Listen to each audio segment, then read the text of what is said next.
नमस्कार दर्शक बंधु ओडिया प्रेमटी को आपण पुणी थे स्वागत। प्रधानमंत्री किसान योजना अधीन योग्य भूमिधारक चाषी मैंने प्रतिवर्ष मोट 6,000 टंका लेखाएं आर्थिक सहायता पाती। यह राशि सीधासलख 2,000 टंकार 3टी सामान किस्ती बैंक अकाउंट को स्थानांतरित हुए। प्रति 4 मासरे गोटे किस्ती जारी कराए। एपर्यंत योजनार 21तम किस्ती जारी कराई एवं लक्ष लक्ष चाषी एठारे उपकृत होइछन्ति। प्रधानमंत्री किसान योजनार 22तम किस्ती वर्तमान सुधा जनवरी 2026 पर्यंत जारी कराई नहीं।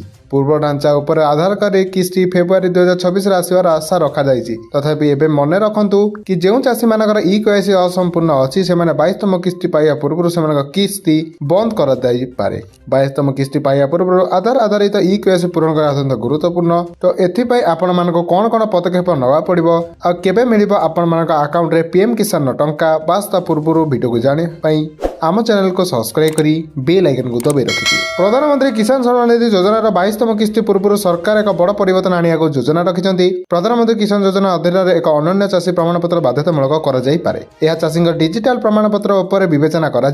ए प्रक्रिया संपूर्ण न हेले आगामी किस्ती आसबार विलंब होइपारे। सरकार कृषक मानक एक डिजिटाल परिचय भाव में कृषक प्रमाणपत्र कार्यकारी करुछन्ति। यह चाषी मानक सठिक परिमाण सार बिहन सब्सिडी पाइबा सुनिश्चित करिवो। फसल बीमा दाबी मध्ये सहज हेबो। विभिन्न सरकारी योजना पई बारंबार डॉक्यूमेंट दाखल करिया समस्या दूर होइपारे। जार अर्थ होछि चाषी माने गोटिए परिचय पत्र रे बहुविध सुविधा पाई परिबे। चाषी मानक परिचय पत्र पाई चाषी माने सेमानक राज्यर एग्रीस्टाक पोर्टल ऑनलाइन पंजीकरण करि परिबे।